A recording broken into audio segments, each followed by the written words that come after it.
Can you hear yourself well? Yeah. Okay. I hear myself good. I'm not even gonna give you the spiel I give to people. Oh, is it recording already? It's rolling. Oh, okay. But the spiel, the mic etiquette spiel. You know, if you're gonna scream or get pissed, to pull away. Oh, okay. Yeah. Yeah. People. I'm not that kind of person. I'm not that kind of. Well, if you do, I want to capture it well. Okay. So Yeah. pull away. Just put it on YouTube as like David's epic meltdown. David's epic.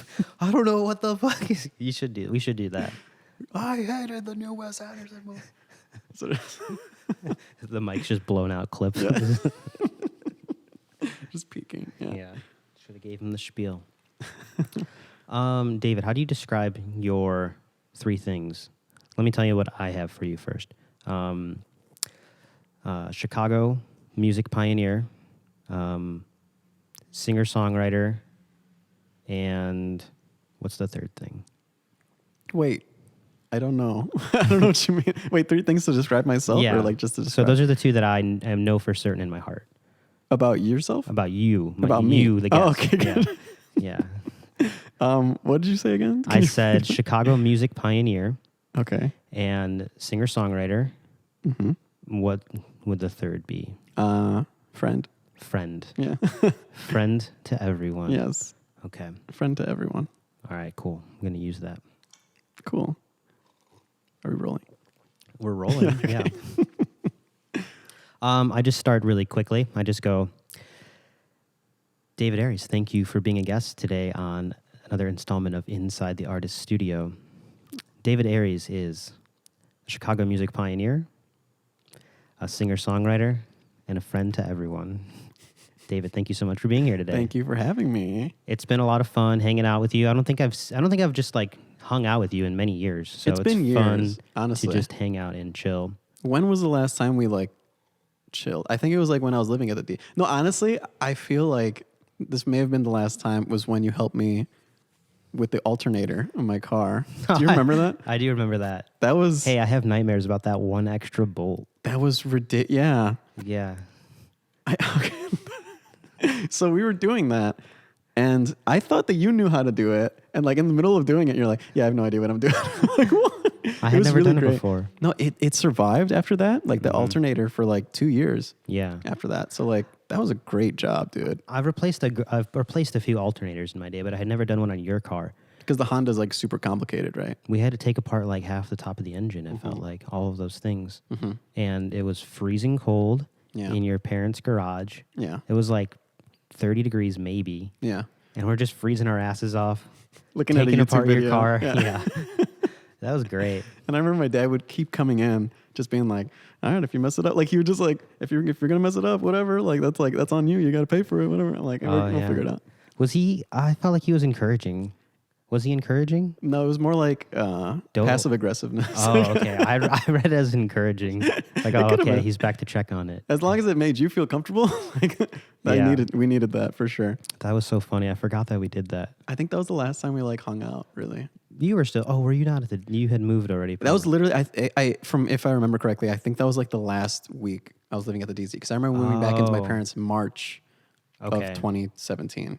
I moved out at February 2017. Okay. Yeah. Yeah. So yeah, it's been many years. Yeah. There's been a pandemic. There's been roommates going in and out of DZ. Roommates coming in and out of DZ. Everyone's lives changing. So really, it's probably been about 5 years. Yeah. Yeah. You know? Really. So and it's great. It's great to catch up with you, man. It's been a while. It's wild how fast time goes. And Oh, yeah. it's compounding quicker and quicker and quicker. It feels like. Yeah. It's like that slippery slope. Yeah. It's depressing. Picking up. Yeah, but it feels good too. And I find that I'm much more intentional with time. Do you as well? Oh, for sure. I feel like I've always been intentional with time, like very on time. I wasn't on time today, but that was because of the rain. No, yeah. Today was that was an exception. I'm usually very on time. I've been told by my parents that like growing up, I would be like for some reason, like I don't know if that's like with everybody, but like I would eat cereal before I go to bed. Mm-hmm. Was that with everybody? I don't know if that's is that a Mexican thing?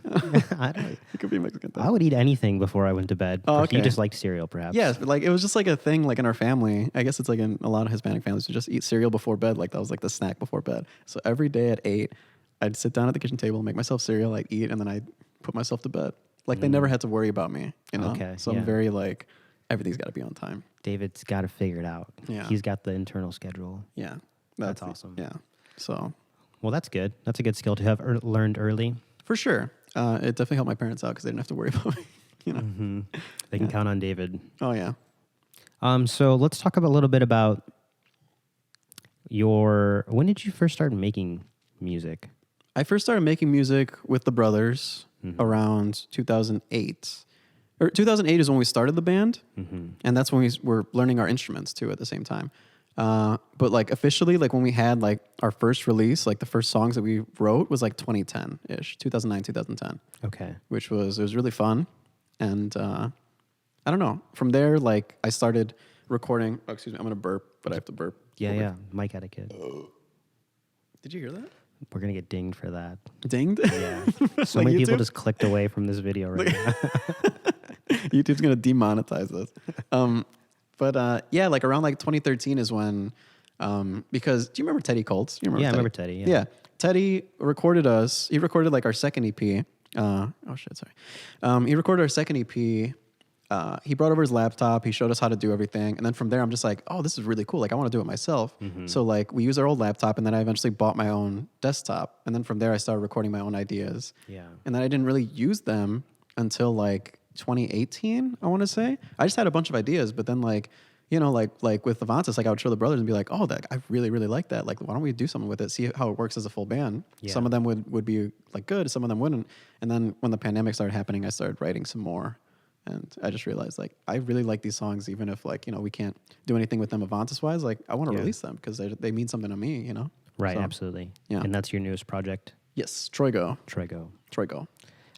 So that's a product of the pandemic? Oh yeah. A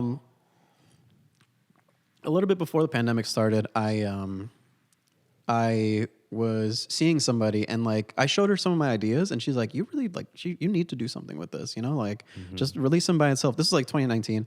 And then I was kind of like half-hearted about it. I'm like, okay, like sure, like that'd be cool, but like, you know, I don't have the time, I don't have the money, whatever. I'm mostly focused on Avantist.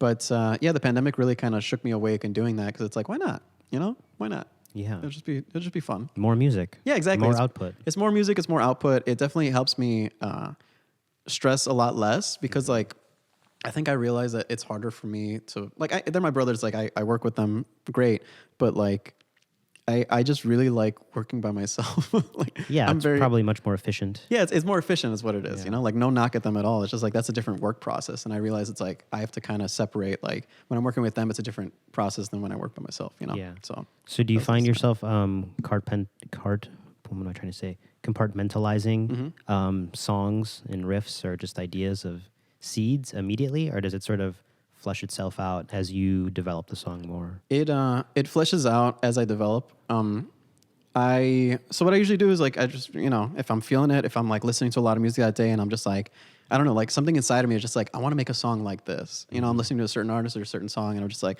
I really want the same kind of feel, the same kind of energy as this song. So when I go home, what I start doing is I start with a drum beat, which Luis, the drummer of Avantist, I think it bothers him. He's like, why? Like, why don't you start with like the chord progression? I'm like, that's just how I work, you know. So you start writing with the drums? Yeah, I started writing with the drum beat Interesting. because I want to feel it, you know. Okay. And if I don't feel it, then it's like, okay, that's poo poo. You know, I can't. Can I say shit? You can say shit. Okay, it's shit. It's poo poo shit. I think that's pretty rare for I mean, you're not a drummer I'm not. to start writing songs with the drums. Yeah, because it's like for me, like that's the thing that like punches me in the face the most. That's really in a unique. song, That's cool. you know, and that's like I want to feel it, you know. And if I don't feel the chords can come later, you know. Interesting. Because if I start with the chords, then like I don't know the rhythm of it. I want to feel the rhythm. So what about lyrics? Lyrics come last. Lyrics come last. Lyrics come last. Wait, but hang on one second. Luis gets frustrated then because you already have a drum beat for him to play. Not because I have a drum beat for him to play, but just because he's like he doesn't understand like that's my process. Okay, he's 'Cause- just yeah. Well, and like mostly for him because he went to Elmhurst, like he's He's got the training. got the training of like Yeah. you know chord progressions and stuff like that.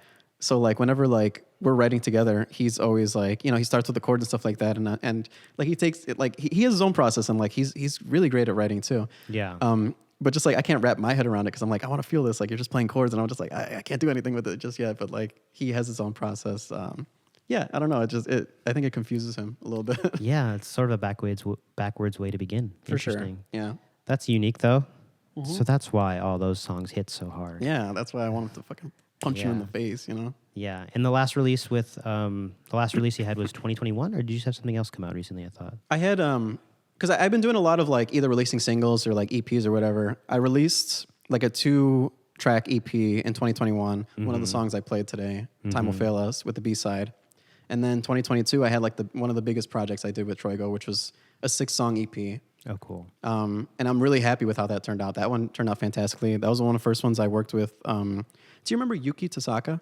I don't know if I ever met him, but I've heard him peripherally through you guys. Yeah, I feel like we would just kind of like bring him around. You know, like he would just like kind of show up. I think he did sound for like a DZ Fest one time, or like helped out in some. Or no, Andy did. Our friend Andy did. Your friend Andy, yeah. Yeah. But Yuki, I still work with Yuki, and like we haven't gotten to work with him with Avantis, but I'm like, I still want to like use Yuki because he's just such a fantastic. He keeps getting better and better at producing every year. Oh, I bet. So like, so I started working with him with Troigo stuff, and that EP that I released in 2022, that was just such a big project for us, and it was super fun. I don't know, that's the one I'm most proud of. But then I released a new single.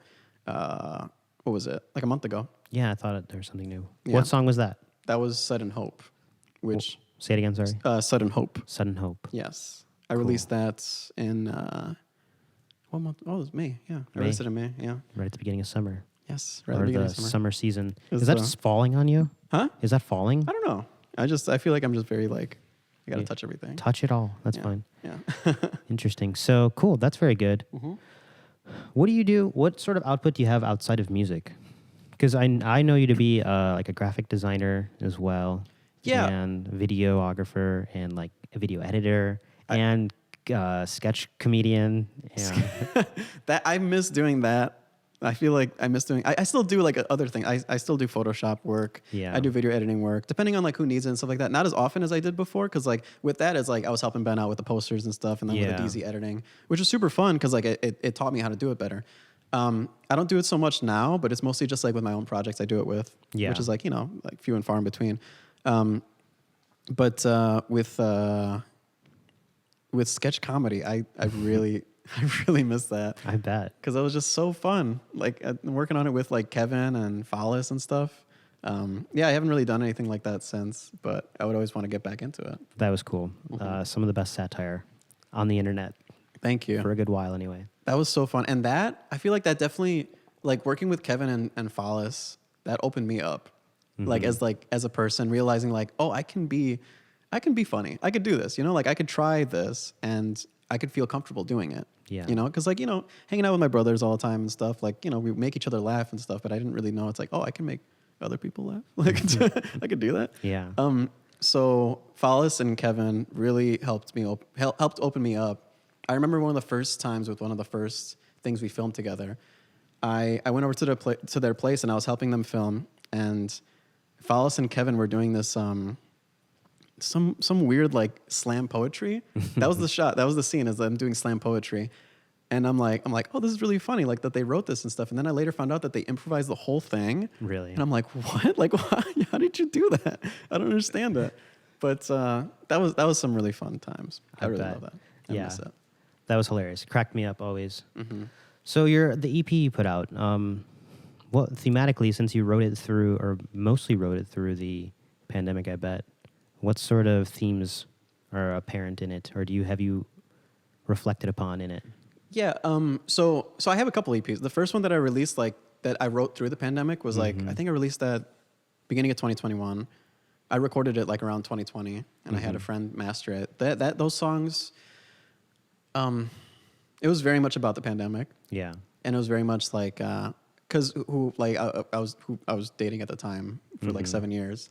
We broke up at the beginning of 2019. Yeah. And I feel like I was still kind of recovering from that.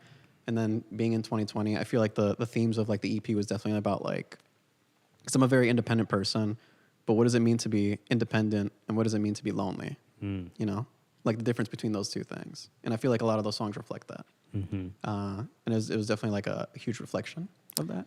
Yeah. Yeah. What does it mean to be lonely? I don't know. It's like it made me realize like like I took such pride in being independent for a lot of my life, but being truly lonely is just, it's like, you can't do it. You can't do it. You know, I don't know. It's just, it made me really appreciate my family more, my brothers more, my friends more. I don't know. And it made me realize that like, if I'm going through something, I can't go through it by myself. You know, I can't just hold that in. So I definitely like, it opened me up in realizing that I have to like, you know, actually talk to my parents about like certain things that are going on in my life, or reach out to my friends if I'm feeling a certain way, if something's making me like feel down or feel uncomfortable or something like that, like actually speak up about it instead of holding it in. Right. You know, so. Yeah, and that's not intuitive. Yeah. It's often not intuitive. What do you know about love? What do I know all about love? I know that that's a deep question. What do I know about love? I know that it can be, it's a process. You know, it's easy. It's easy to love. It's easy for me to love, at least. It can come in many shapes and forms. Like, for example, there are people who like have been in my life romantically who are not in my life romantically anymore, but that I have deep love for, like more so than when we were in a romantic situation together. Just because it's like, it's just an appreciation, you know. It's people that I don't know where I'm going with this. It's just for me, love can be easy. Okay. Yeah. That's good to hear. What about for you? For me, what do I know about love? What do I you know think about love can be fickle. Fickle. Yeah. Okay. I'm in love every day, you know, always with people and everything, but love is fickle, isn't it? It can be. Sometimes I think it's very, very easy to love. Other times I think it's very much a choice to choose love. Yeah. I mean, that's true. I just, I've definitely felt like more, I guess, in tune with like showing love to my friends and stuff not just since like, you know, the beginning of the pandemic, like writing that EP and stuff, but living at the place that I'm at now. Like, I'm living with people who are so just in touch with their emotions, and like, it's, Well, that's good. Yeah. And it's very much like, what I realized is that I need to be around more people of color, you know, because like, I feel like we have a better understanding of each other in that sense, where it's just like, we need to look out for each other. We need to, you know, just be there for each other, you know? Right. So I love my roommates. That's awesome. They're great, you know? Yeah, it's conscientiousness is a rare trait that humans have intuitively. And I don't know, I think it takes a discipline to be truly conscientious, but it's great that you have roommates in a community that are that way. Yeah, it's really nice. And I just remember like, because I saw LCD last weekend. Okay, cool. And when they played All My Friends at the end, I was just fucking bawling, dude. I love that song. I was just like, oh my God. Like, I'm like, I love my friends so much. So that is love. Yeah. It's it's It really is. having people around you. Yeah. And even if they're not around, you still carry around what they gave you, you know, inside of you. That can be love. Yeah, love is eternal. Yeah. I like to ask all my guests that, put them on the spot. Has anybody ever been like, fuck love, man? Not yet. Okay, Some you're people waiting for don't- that. Yeah, fuck loves. Yeah. Love fucking sucks, man. Well, you know, I've heard some stories. I did one interview with my professor, and he talked about his divorce. Oh, You know. Oh, Jesus. So, Oh, no. yeah, that mic is definitely slipping on you. I'm so sorry. No, it's okay. Hey, twist it here Right here? and bring it up. Yeah, bring it up. Like, twist it. Loosen it and bring it up, like, you know, a bit. I don't know. It's your microphone. Yeah, that's good. Better? Yeah. A little bit anyway. Oh, yeah. Cool. Big production here. Yeah. Cool. Where does love show up in the record? Which one? The one you were just describing through the pandemic. The earlier one then. Well, I don't know specifically. Well, like one of the songs that I wrote, the very first like Troigo song that I wrote, like officially, that I officially released. Yeah. I released it under. Do you remember Emily Blue? Yeah. Yeah, she was doing some sort of like compilation to like help like raise money for COVID and stuff like that. And I remember releasing a song on there, and that song was just very depressing. And it was pretty much saying like, the chorus goes, "I know your love is still here, but how did it go? I forgot the lyrics, but it's pretty much saying like how do I know if it's here or not if I can't feel it, you know?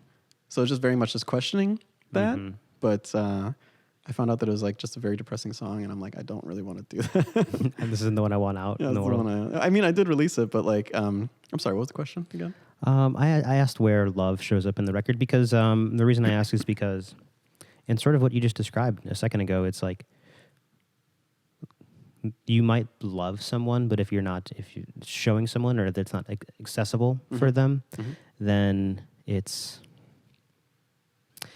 like not true intimacy. Yeah. And it's something else where perhaps peripherally you're in love with someone, but not palpably.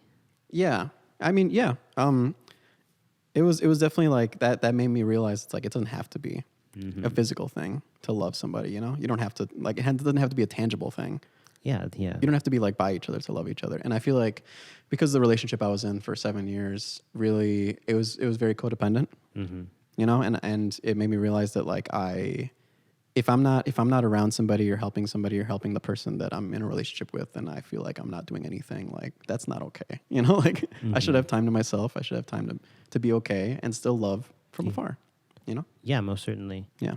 Yeah, most certainly. Yeah. I mean, you need love to support you through everything else, like so that you could be productive in your own creative way, your own output. It's important. Yeah. And truly, it's stifling if you don't have it. Even loneliness can feel stifling. Oh yeah, for sure. Oh my God, yeah. Especially during the pandemic. Oh my God, dude. Like I was super like excited at first because I'm like, I could just fucking do anything for like for months. And then it got to the point where I'm like, I really miss my family. And I miss making music with them, and I miss like, you know, playing shows, and I miss just being around, just being able to just like pop in my parents' house, just to say hi, just to hang out, you know, to spend the night or something. So like, I don't know. And it made me realize that like before that, because I was so like hyper dependent, I said no to a lot of things. It's like, oh, we have a family thing going on here. I'd be like, no, I'm a little tired or whatever. Like my knee-jerk reaction is always to say no. But now it's like, I don't want to miss any sort of opportunity like that because, you know, something else could happen. You never know what's going to happen. So I try to say yes to a few things. It's very much like the movie Yes Man. Yeah, but it's also, I think I know the feeling, the sentiment anyway, because I would blow things off all the time with family or just things that are, or even just close friends. You know, I don't feel like it. Yeah. But now, like, truth, I don't know what it is. Maybe it's just my age showing now, but my favorite thing to do is just, like, sit and chat. Yeah. I'm like an old person, you know. That's I just want to, like, you know how old people get together on Sunday mornings and drink coffee and hang out? That's going to be I feel the same, you know. Yeah. That's how I feel. And, like, that's where...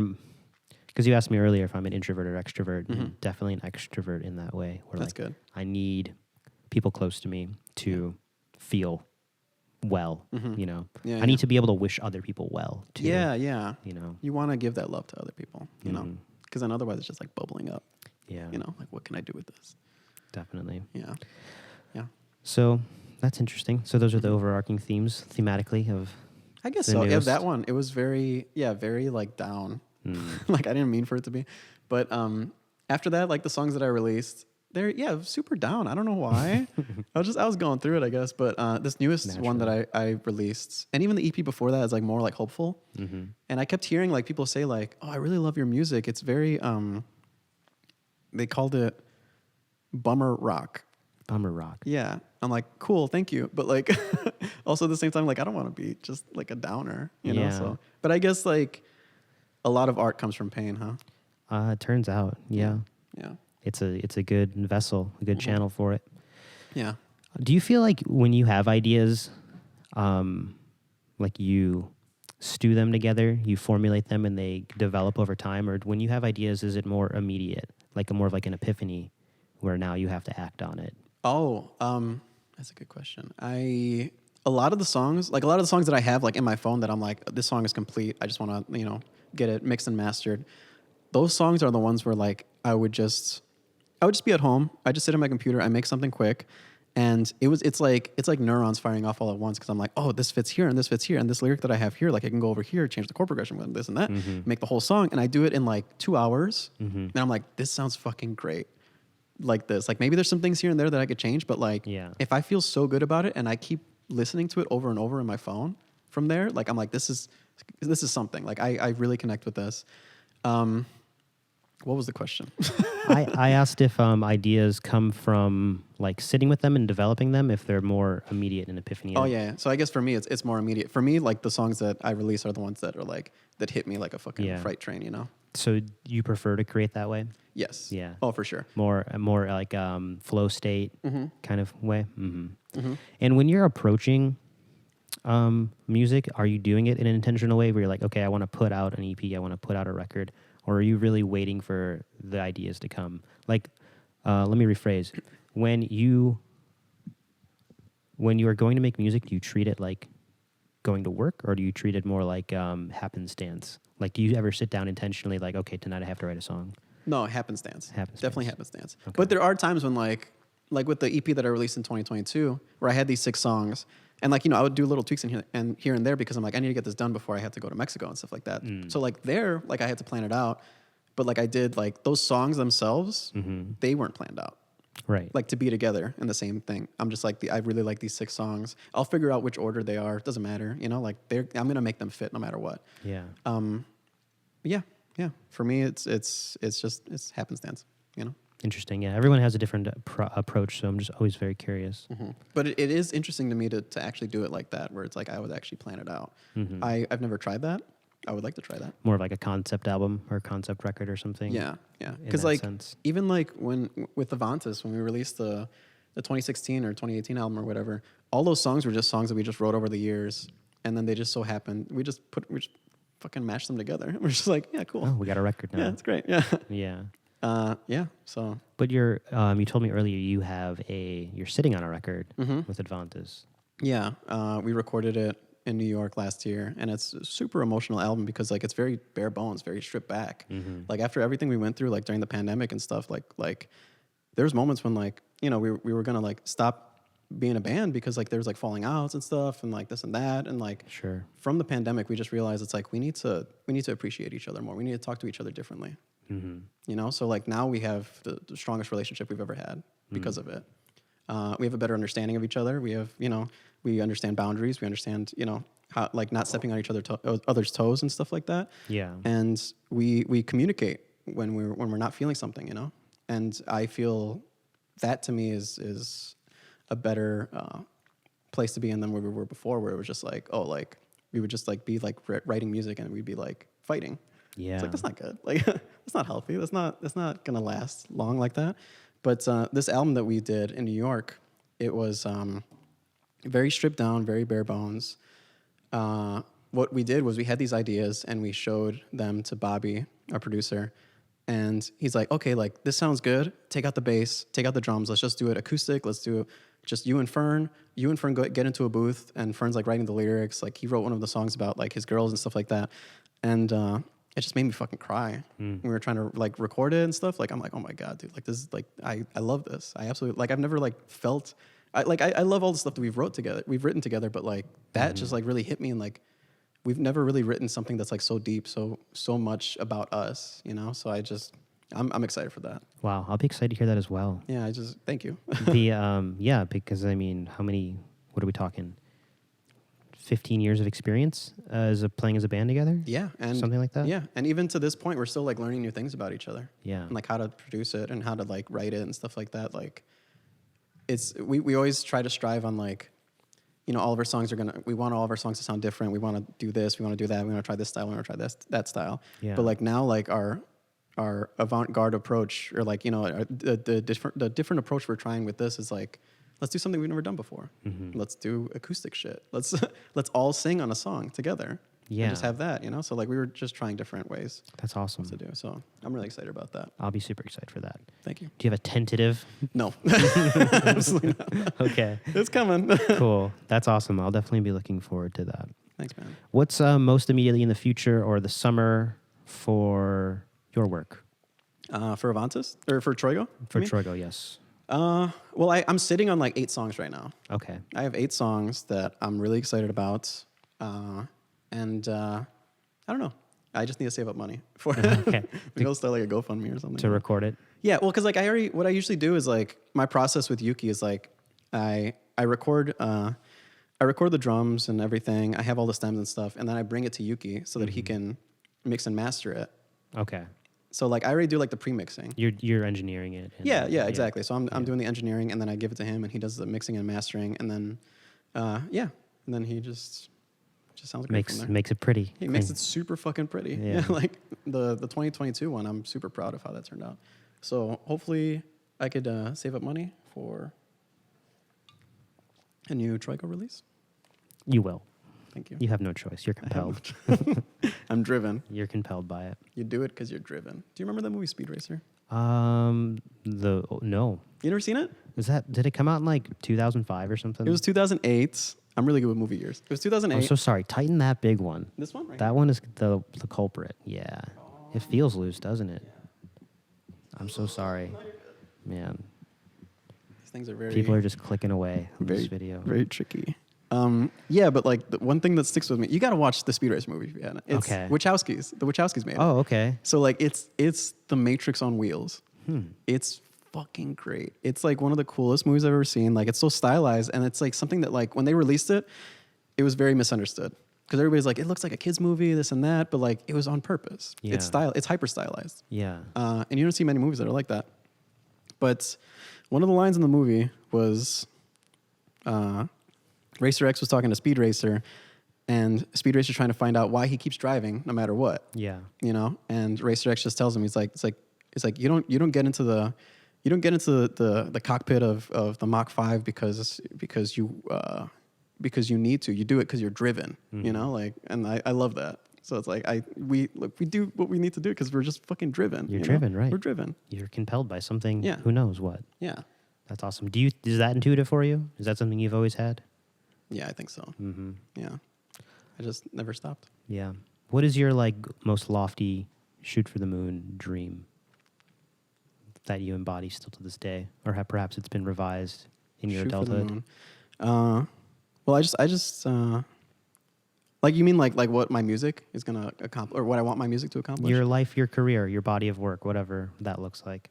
Well, for the longest time, like being an Avantis and doing Troiko and stuff like that, our shoot for the moon thing was like we want our songs to be big. You know, we want a hit. We want to reach a huge audience. We want to affect people. We want these people to like the music that we do, and we want people to like, I don't know, actually like, I don't know, they just want our music and stuff. But like during the pandemic, it just made me realize like that's not going to be the ultimate happiness. Mm-hmm. I realized during that time, and so did my brothers, that like no matter what we do with the band, it doesn't matter what happens with the band. Like we're happy.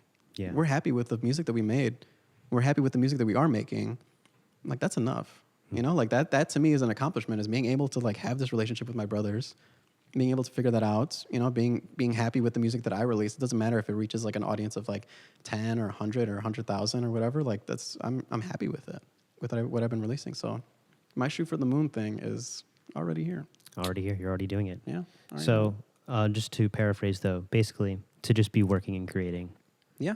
And collaborating with people you want to collaborate with. Yeah. I don't ever want to stop. Awesome. That's good. And that's got to be intuitive too, I imagine. Yeah. Come from sure. Yeah. Yeah. What are you said you're touring most immediately this summer? You're going on tour with your other group? Oh yeah. Where you perform so I'm in a with group for the audience. I'm in a group. the audience, yes. This band called Gabacho, which is this dude named Siul Reynoso. He is a fantastic musician. It's like Mexican like pop rock. Mm-hmm. I love it. I don't know if you've heard it. I've heard it. Yeah. Okay. Yeah. It's super fun, and like it's so fun being in that band because like not just because it's fun music, but also because like I don't have to worry about anything. Yeah. You know, like you just get to be a guitarist. Yeah. And Just jam. pick up the guitar. I play the songs, and that's it. And like he figures everything out because obviously it's his band. Yeah. But it's just fun playing. Like I've never been in a situation like that where it's like I don't have to worry that much. Yeah. You know?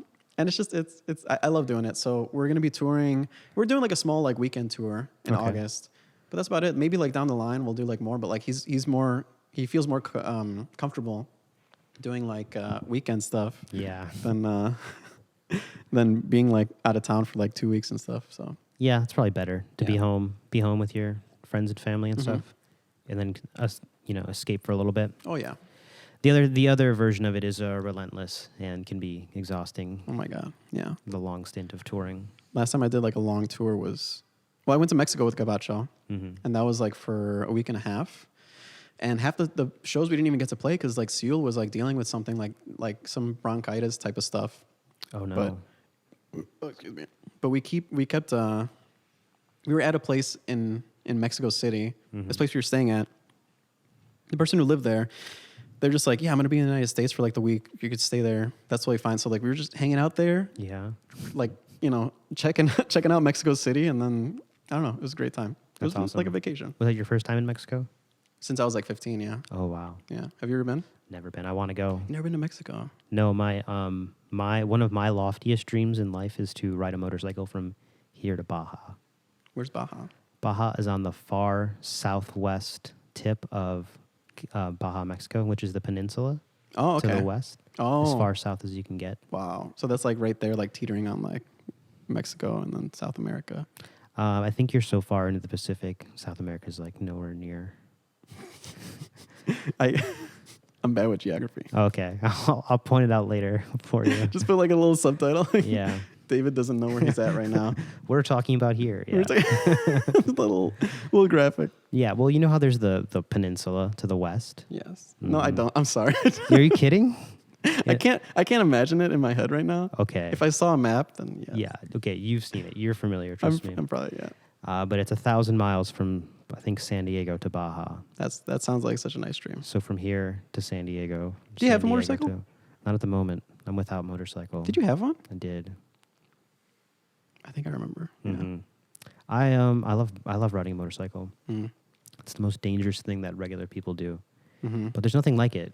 If you seek adrenaline, or if you seek an easy way to have peace of mind, it's amazing. Okay. I'm super scared to do it. Mm-hmm. I would never do it. But I remember like, do you remember Joe Dalkey? Yeah. He was like a motorcycle guy. And then also like, oh, what's his name? I forgot his name. He would always hang out with Dalkey. Mike something. Mike. Mm-hmm. Mike, yeah. Mike. Yeah, they had like their own like motorcycle gang and stuff like that. Yeah. Like it seemed cool. But like, It's cool. I mean, it seems expensive too. I don't know. It is expensive. I mean, it's an indulgent sort of thing. Yeah. But I'm someone who's always sort of romanticized engines and machines and working with my hands. And Right. there's I can see something that. really cool to me about like working on a motorcycle and riding a motorcycle and depending on it, like knowing that your work is dependable. I don't know. There's something romantic about that. It's the rugged individual Right. American in me that's like, all I want to do is eat cheeseburgers and ride motorcycles, Cheeseburger. Not steaks. Like No, steaks, yeah. Yes. Yeah, maybe the cheeseburger might be arguably more American than steaks. Yeah, right? Either No. that or like hot dog. Yeah. Or no, that's German. Have you seen the movie The Founder? Yes. Yeah. I love that movie. That That was movie's such a good phenomenal. movie. There's not much that I could say about it. It's great. I've stolen Ray Kroc's mantra as my mantra. What's his mantra again? He has a very eloquent paragraph, but essentially it's that persistence is omnipotent, meaning that omnipotent meaning like all-knowing or great, like God. Yeah, would be yeah. another way to describe it. And persistence being, work ethic Yeah, and continuing to do it.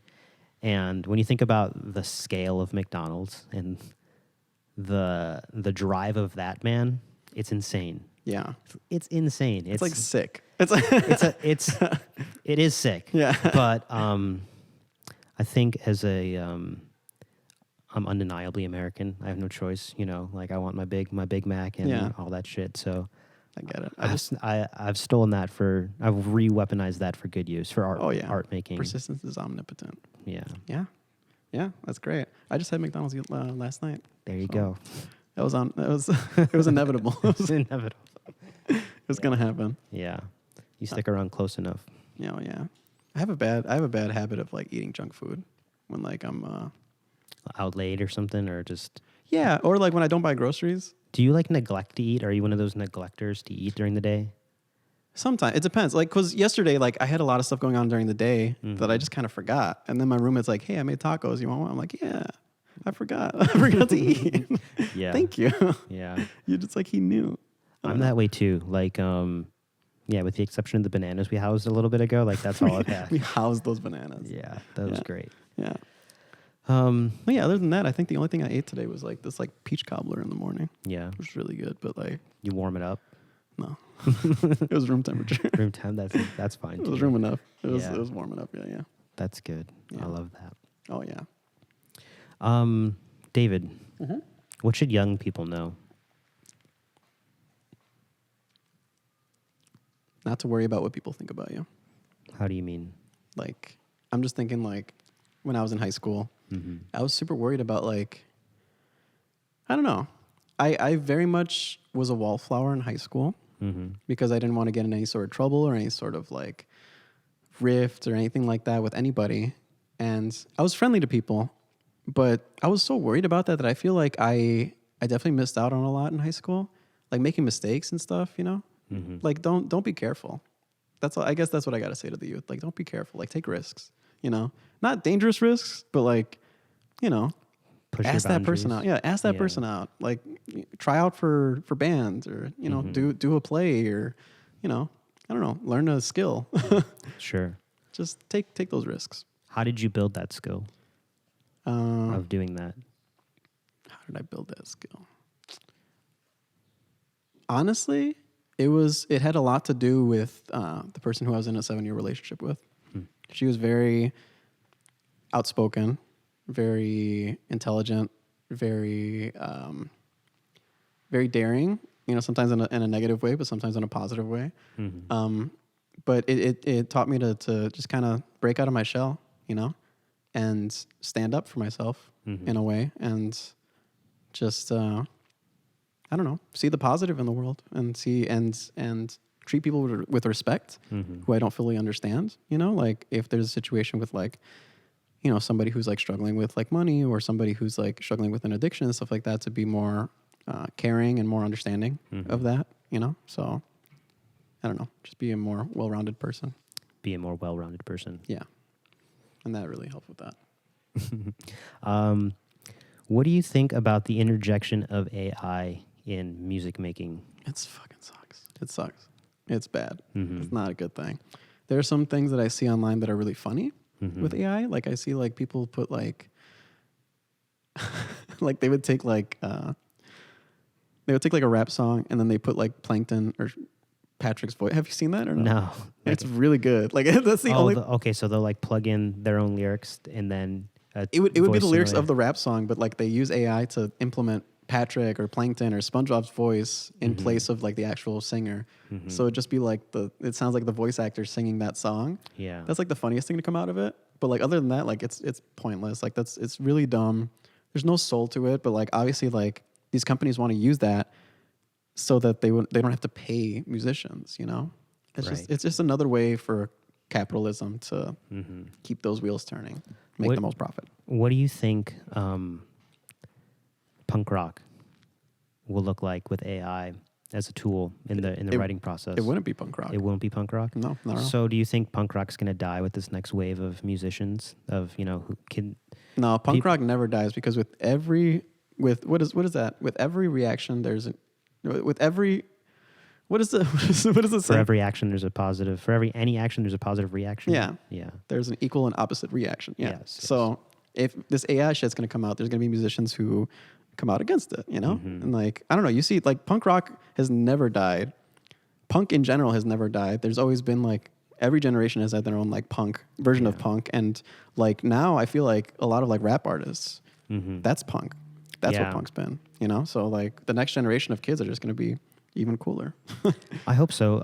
The thought experiment of AI getting introduced into like the songwriting process scares me because, I mean, okay, so you started playing guitar when you're what, a teenager, early teenager? Yeah, when I was how old was I? 16. Yeah, 16. And you had the influence of music from your father as well, which we didn't talk about, but your father's a musician. Yeah. And you had to spend like thousands of hours like observing your dad, listening to music, playing music, listening to music on the stereo or on the car at home or on headphones or in movies, and then playing guitar, learning how to do it, learning how to find all the notes and turn them into songs that you like. And that took you thousands and thousands of hours. Yeah. And some money. And some money. And some change. Right. It was a very, very intentional sort of thing. Yeah. My worry is that now kids, young punk rockers, I suppose, they don't have to do that. They don't have to listen to the entire catalog of the Beatles or the entire catalog of anyone That's to true. have that sort of inherent music quality. Yeah, that is true. But also at the same time, I do like the fact that music is more accessible to younger kids. Mm-hmm. You know, like that's. I feel like a lot of people hesitate on making music because of the lack of accessibility. There's some positive, like, no, I don't even want to say there's positives to AI. I'm just glad like there's certain things that like are more accessible to young kids. But if these kids are using AI to like make fully fledged songs that they didn't write themselves, then like, I feel sorry for them. God bless them. You know. Yeah. But So- who am I to judge? I guess. So what do you think that might look like in the writing process then? Do you think there's any merit to it? Or do you think the whole thing is silly? I mean, I feel like also at the same time, like it's like, who am I to say? Because like when I'm writing like with Troigo and stuff like that, I'm using like an AI drummer. Yeah, that's different though. Yeah, That's different though. yeah. So it's like I guess it's like something like that to kind of kickstart an idea. Yeah. You know, they're like like a sample drum beat or something? yeah, it's like kind of like because what is it? Logic has have you seen that where it's like the AI drummer or whatever? No. What do? You program a drum kit? Yeah, it's like you program like a quote unquote drummer who like has a certain style, and then you go through the styles. Oh, and it gives you an acoustic drum? Yeah, I did not know which that. is crazy. And then you could change that to MIDI. Okay, so you're already doing this. You're already... Yeah, so I was using that. Yeah. I do use that sometimes, but just to get like a basic idea. So like I change Yeah. it to MIDI, and then it's like, okay, move the snare here, just to get like a basic Okay. thing, you know? So you're already using AI in your songwriting Yeah, process. exactly. So That's what that's- I was most curious I think about. that's why I started saying like, who am I to judge? So like Yeah. I do that.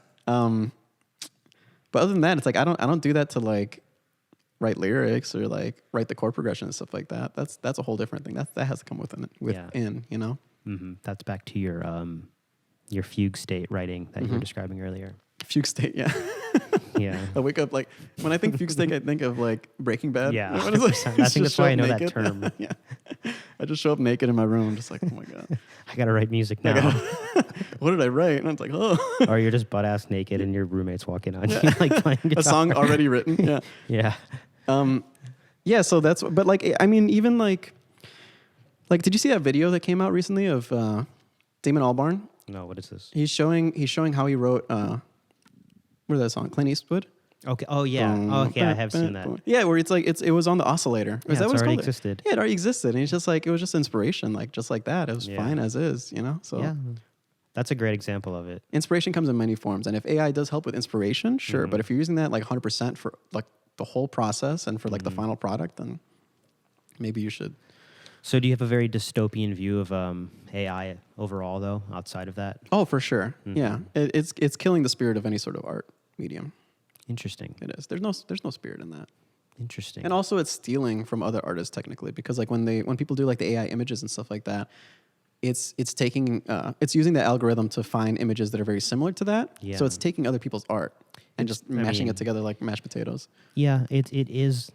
All of the art that it's producing is unique, but it's still very, very derivative. Like if you put in a Picasso Yeah. simulator or whatever. Yeah, exactly. So Derivative is the perfect term for that. yeah, Yeah. I don't know. I'm curious. I'm curious to what it's going to look like when we're in our 50s. What art in music and culture will look like. It's going to be insane, I feel. Yeah. Well, I mean, like, there's still gonna be people who are like doing it the old-fashioned way. You know what I mean? Like, there's people who are still like recording on analog Yeah. stuff. There's always gonna be Those that kind of rubber contrarians. band. You know? Yeah. Yeah. I hope so. I'll be excited to hear the spring back. Oh yeah. Yeah, for sure. Exciting. David, where can people find your work? They could find my work on Spotify, on SoundCloud, Bandcamp. You could find me on Twitter. You could find me on Instagram. You could find me. I don't use Facebook. don't look for me on Facebook. I'm on TikTok. I do my little dances. Nice.